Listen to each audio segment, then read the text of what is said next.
আল্লাহ রাব্বুল আলামিন কুরআনে কারীমের মধ্যে কোন ভাষাটা গুরুত্বপূর্ণ এবং সাহিত্যিক সে ভাষার কথা বলে তিনি ইউসুফ আলাইহিস সালামের ঘটনা বলছেন। ইন ক্বালা ইউসুফু লিআবিহি ইয়া আবাতি ইন্নী রাআইতু আহাদা আশারা কাওকাবান ওয়াশ-শামসা ওয়াল-কামারা রাআইতুহুম লি সাজিদিন। রব্বুল আলামিন কুরআনে কারীমের মধ্যে বলেন, ইয ক্বালা ইউসুফ, যখন ইউসুফ আলাইহিস সালাম তার লিআবিহি তার পিতাকে বললেন, ইন্নী রাআইতু আহাদা আশারা কাওকাবান ওয়াশ-শামসা ওয়াল-কামারা রাআইতুহুম লি সাজিদিন, যে হে আমার পিতা, আমি স্বপ্ন দেখেছি যে 11টি তারকা এবং সূর্য এবং চন্দ্র আমাকে সিজদা করছে। কি করছে বলেন?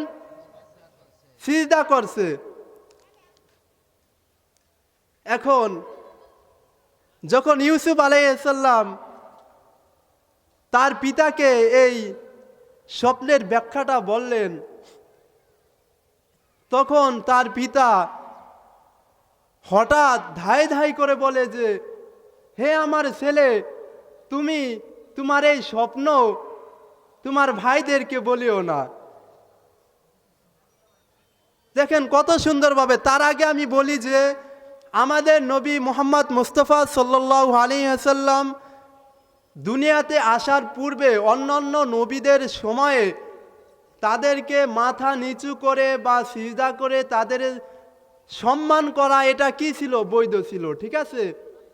কিন্তু হযরত মুহাম্মদ মুস্তাফা সাল্লাল্লাহু আলাইহি ওয়াসাল্লাম দুনিয়াতে আসার পরে, তিনি নবুয়ত পাওয়ার পর এটা কি রহিত হয়ে যায় বা বন্ধ হয়ে যায়।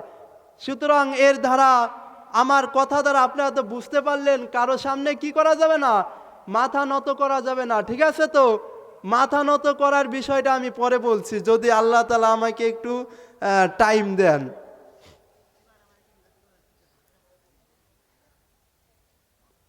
যখন ইউসুফ আলাইহিস সালাম তার পিতাকে বললেন, হে আমার পিতা, আমি স্বপ্নে দেখেছি যে 13টি তারকা এবং একটি সূর্য এবং একটি চন্দ্র আমাকে সিজদা করেছে। তখন তার পিতা হতভম্ব হয়ে গেল এবং বলল, ক্বালা ইয়া বুনাইয়া লা তাকসুস রুয়াকা আলা ইখওয়াতিকা ফায়াকিদু লাকা কাইদা ইন্নাশ শাইতানা লিল ইনসানি আদুউম মুবিন। ইউসুফ আলাইহিস সালামের কথা তার পিতা নবী, তার পিতা কি ছিল বলেন সকলে? ইয়াকুব আলাইহিস সালাম কি ছিল? নবী। ইয়াকুব আলাইহিস সালাম বললেন, ইয়া বুনাইয়া, হে আমার প্রিয় ছেলে, লা তাকসুস রুয়াকা, তুমি বর্ণনা করিও না, রুয়াকা তোমার স্বপ্নটাকে। কি বলেন তো? বুঝা যায় তো কোরআন শরীফের ভাষা? এ তো আরো সাহিত্যিকভাবে বলছে, আমি তো পারি না, তাই কত সুন্দরভাবে বলছে যে, ক্বালা ইয়া বুনাইয়া, হে আমার প্রিয় সন্তান, লা তাকসুস রুয়াকা, তুমি তোমার ঘটনাকে বর্ণনা করিও না, আলা ইখওয়াতিকা, তোমার সকল ভাইদের নিকটে। এরপরে কারণ বলছে, ইয়াকুব আলাইহিস সালাম কারণ বলে দিচ্ছেন, যদি তুমি এই ঘটনা তোমার ভাইদেরকে বলে দাও তাহলে তারা কি করবে? فَيَكِيدُوا لَكَ كَيْدًا। সুতরাং তারা তোমার বিরুদ্ধে ষড়যন্ত্র করবে। কি করবে? ষড়যন্ত্র করবে। ইন্নাশ শাইতানা লিল ইনসানি আদুউম মুবিন। ইন্নাশ শাইতানা, নিশ্চয় শয়তান হচ্ছে লিল ইনসানি, মানুষের জন্য কি? আদুউম মুবিন। কি বলেন তো? চিরশত্রু।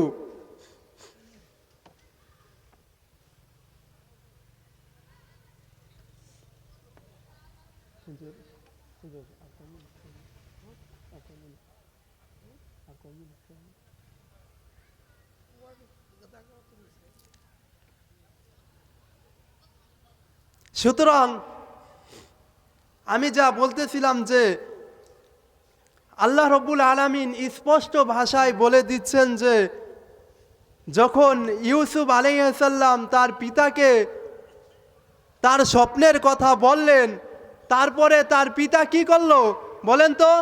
ডাইরেক্টলি বলে দিল যে হে আমার পুত্র, হে আমার ছেলে, তুমি এই ঘটনাকে তোমার ভাইদেরকে বলিও না, অবগত করিও না। যদি এটাকে জানাও তাহলে কি করবে তারা?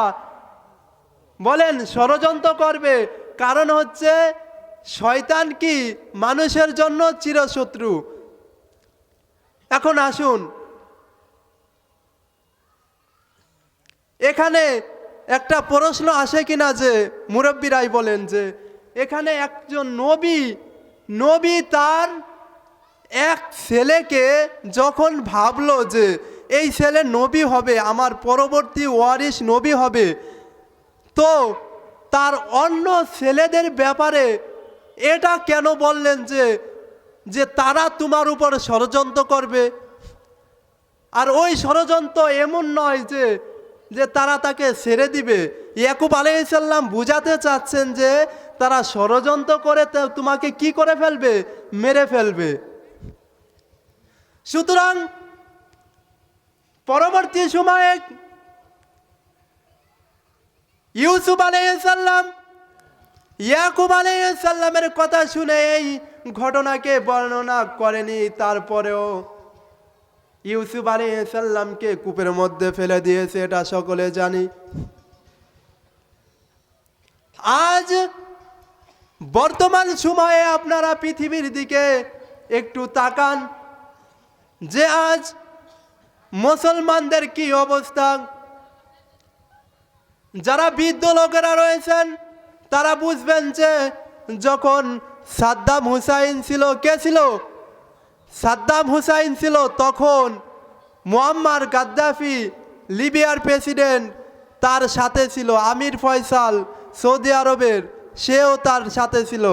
তখন ফিলিস্তিন এবং অন্যান্য জায়গাতে মুসলমান নির্যাতন হয়েছিল কি? ছিল নি?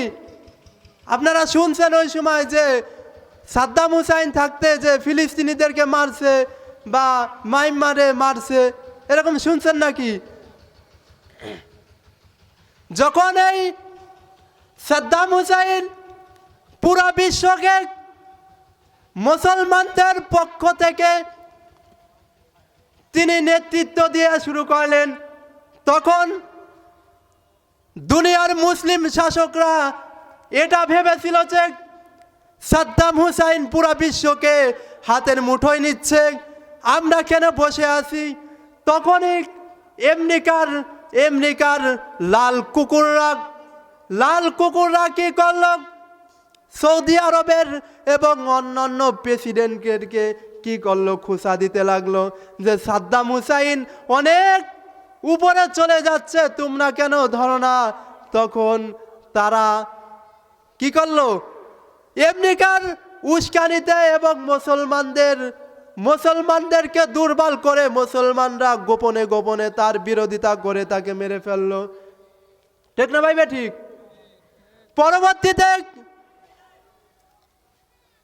পরবর্তীতে যখন কর্নেল মুয়াম্মার গাদ্দাফি দুনিয়ার মুসলিমদের পক্ষ থেকে নেতৃত্ব দিচ্ছিলেন। তিনি আমাদের ভারতবর্ষের জন্য অনেক বড় একটা উদ্যোগ নিয়েছিল, যা আমি একটু পরেই বলবো। যখন কর্নেল মুয়াম্মার গাদ্দাফি দুনিয়ার মুসলমানদের পক্ষ থেকে নেতৃত্ব দিচ্ছিলেন, তখন তিনি একাই কি সামাল দিতে পারছিল না।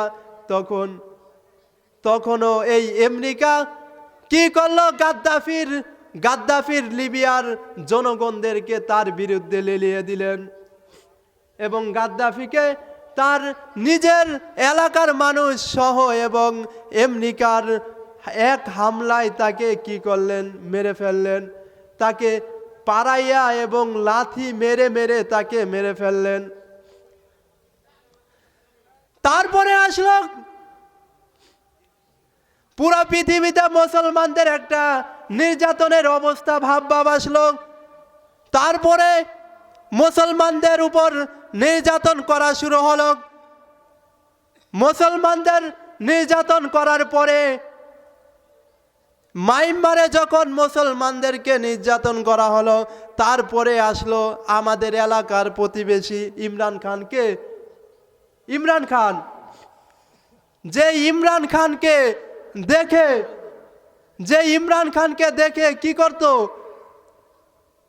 বড় বড় লিডার, আমেরিকার লিডাররা তার পাশ কি করত, দৌড়াইতো। সেই ইমরান খানকে পাকিস্তানের মুসলমানরা এবং কিছু মৌলবীরা কি করলো, তাকে গদি থেকে নামিয়ে দিল। তারপরেই ফিলিস্তিনি শুরু হয়ে গেল।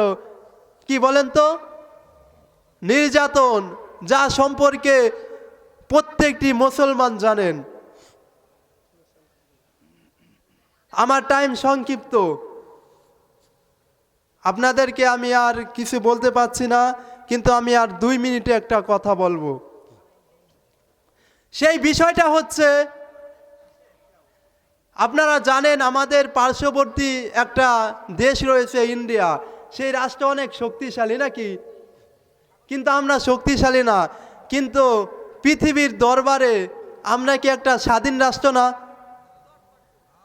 যদি এই ইন্ডিয়া আমাদের উপর হামলা করতে চায়, তাহলে বিশ্ব থেকে একটা চাপ আসবে কিনা? ফিলিস্তিন তো আজাদ না, স্বাধীনতা লাভ করেনি। তো এই ইন্ডিয়ার বিরুদ্ধে আমি একটা সোহরাওয়ার্দীতে একটা বক্তব্য দিয়েছিলাম। যেই বক্তব্যের পরে আমি নিজে আমার চাকরিরত এলাকায় ঘুমাতে পারিনি। এনএসআই এবং ডিএসবি আমাকে ঘেরাও করে রাখতো। হঠাৎ এখন কোনো সরকার নাই, জনগণের সরকার, তাই এই অবস্থা বলে মনে করেন।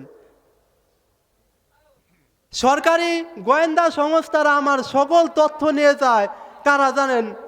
আমাদের মুসলমান ভাইয়েরা। কোনো কিছু করার নাই। তো আমি একটা কথাই বলে দিতে চাই যে আপনারা এই আয়াত দ্বারা যা জানতে পারলেন, যে আপনারা ভাববেন যে গাদ্দাফির সাথে এমন হয়েছে, সাদ্দাম হুসাইনের সাথে এমন হয়েছে, আমাদের এলাকাতে এমন হয় না, এমন নাকি? এমন না। আমরা প্রত্যেকটা মুসলমান আর এক মুসলমানের পিছে লেগে থাকি। কি লেগে থাকি কিনা? আমরা গীবত করি।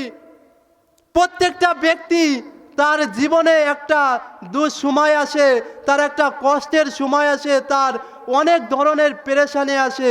তখনই তার একটা ছেলে মেয়েকে বিবাহের সময় আসে। আমরা কি করি? আমরা মুরব্বীরা এবং মহিলারা বেশি করে, আমরা পাশের বাড়ি গিয়ে আমরা খুশাতে বলেই, কার সাথে তোমার মেয়ে বিয়ে দিচ্ছ, কার সাথে তোমার ছেলে বিবাহ দিচ্ছ, এ তো এরকম। তখন ওই বিষয়টা প্রকাশ হয়ে যায়। যেই ব্যক্তিটার বিরুদ্ধে আপনি এই কথা বললেন, সেই ব্যক্তিটা আল্লাহর কাছে চেয়ে বলে, আল্লাহ আমাকে এমন এমন অসহায়ভাবে রেখেছ, আমার এমন অবস্থা, আমার এমন পেরেশানির মধ্য দিয়ে অমুক আমার নামে এই বাজে মন্তব্য করলো, তার মনটা কি হয়? আপনার যদি হয়ে থাকে আপনার অন্তরে আমার এই কথাটা জাগ্রত করবে, ঠিক না ভাই? ঠিক।